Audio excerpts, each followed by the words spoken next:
चालू वर्ष हे त्रिशताब्दी जन्म महोत्सवी वर्ष आहे। ही जयंती विविध कार्यक्रमाचं आयोजन करून मोठ्या प्रमाणावर साजरी करावी अशा प्रकारचा मनोदय अहिल्याप्रेमी नागरिकांचा असल्यामुळे त्या अहिल्याप्रेमी शहरातल्या नागरिकांची बैठक आज या ठिकाणी घेतली।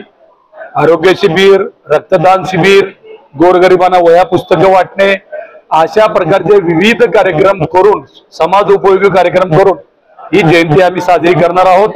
त्याचबरोबर शहराच्या प्रत्येक वार्डामध्ये अहिल्यादेवी जयंतीचा कार्यक्रम होईल अशा प्रकारचं नियोजन आम्ही केलेलं आहे। पैठण गेट ते कोकणवाडी भव्य दिव्य मिरवणूक आजपर्यंत झाली नाही अशी न भूतो न भविष्यतो इतिहास घडवणारी मिरवणूक आपण 1 जून रोजी काढणार आहोत। 31 मेला चौंडीला जयंती साजरी होईल जन्मभूमीवर आणि 1 तारखेला आपल्या शहरामध्ये जयंती साजरी होईल अशा प्रकारचा निर्णय आज झालाय। पुण्यश्लोक अहिल्यादेवी होळकर सर्वपक्षीय त्रिशताब्दी जन्म महोत्सव समितीची निवड आम्ही लवकरच जाहीर करणार आहे आणि ती समिती निश्चितपणे या शहरामध्ये एक ऐतिहासिक अहिल्यादेवीची जयंती साजरी करेल असा मनोदय आमचा आहे।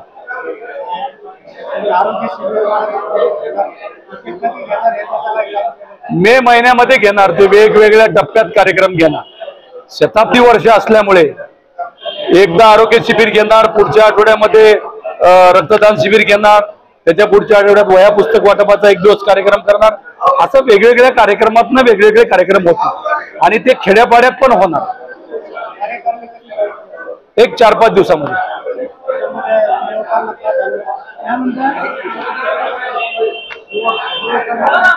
युवक, महिला, स्त्री, पुरुष, सर्व जाती धर्मातले लोक, सर्व राजकीय पक्षातले लोकांनी सहभागी होऊन अहिल्यादेवींचं त्रिशताब्दी जन्मवर्ष साजरं करावं असंच आवाहन आम्ही या ठिकाणी संयोजन समितीच्या वतीने करतो।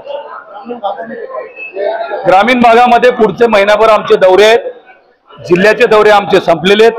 आता पूर्ण ग्रामीण भागामध्ये तालुक्याचे दौरे करून प्रत्येक गावामध्ये ही जयंती मोठ्या प्रमाणावर होण्याच्या अनुषंगाने नियोजन केलेलं आहे।